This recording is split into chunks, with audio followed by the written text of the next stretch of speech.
1 April पासून bank हे mobile number हटवणार। काय आहे NPCIचा नियम? मित्रांनो, UPI व्यवहारांचा वापर आता सामान्य झाला आहे। याद्वारे कोणतंही पेमेंट काही सेकंदात पूर्ण केलं जातं। तुम्हीही UPI सेवेचा वापर करत असाल तर तुमच्यासाठी महत्त्वाची बातमी आहे।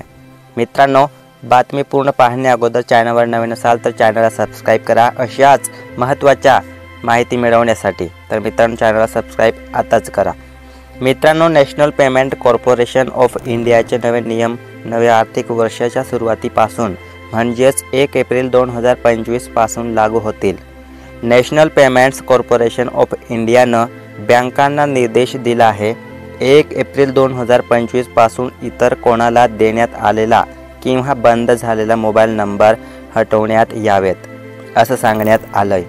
मित्रांनो, याशिवाय UPI द्वारे देवाणघेवाण आणखी अधिक सुरक्षित व्हावे आणि अनधिकृत देवाणघेवाणींना थांबवता येईल हा यामागचा उद्देश आहे।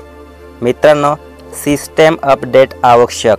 काय मित्रांनो? सिस्टम अपडेट आवश्यक। चुकीच्या UPI व्यवहार रोखण्यासाठी NPCIनं बँका आणि UPI पेमेंट सर्व्हिस प्रोव्हायडर्सना नियमित अंतरानं आपली प्रणाली अपडेट करण्यास सांगितलं आहे। 16 जुलै 2024 रोजी झालेल्या NPCIच्या बैठकीत हा निर्णय घेण्यात आला। तर मित्रांनो, जो आता 1 एप्रिल 2025 पासून लागू होईल। बँका आणि UPI पेमेंट सर्व्हिस प्रोव्हायडरकडून होणारे अयशस्वी किंवा चुकीचे व्यवहार रोखण्यासाठी दर आठवड्याला मोबाईल क्रमांकांची अपडेट यादी तयार केली जाणार आहे। युजर्सना मान्यता दिल्यानंतरच मोबाईल नंबर अपडेट केले जातील। तर मित्रांनो, UPI ॲपद्वारेच ही संमती देण्याचा पर्याय असेल। जर युजरनं संमती दिली नाही आणि मोबाईल नंबर अपडेट केला नाही तर त्या मोबाईल नंबरद्वारे UPI व्यवहार केले जाणार नाही। सरळ। तर मित्रांनो, नियमांचं पालन करावं लागणार। काय मित्रांनो?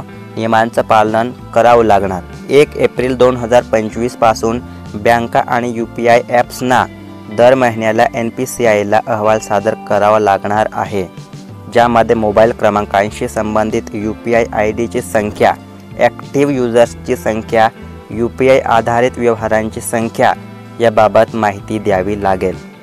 तर मित्रांनो, अशाच नवनवीन माहिती मिळवण्यासाठी आपल्या चॅनलला सबस्क्राईब करा। आतापर्यंत चॅनलला सबस्क्राईब केलं नसेल तर मित्रांनो, महत्त्वाच्या अपडेट यासारख्याच आपल्या चॅनलवर येत राहणार आहेत, तर चॅनलला सबस्क्राईब करून घ्या। भेटूयात पुढच्या महत्त्वाच्या अपडेटमध्ये। तर मित्रांनो, जय महाराष्ट्र।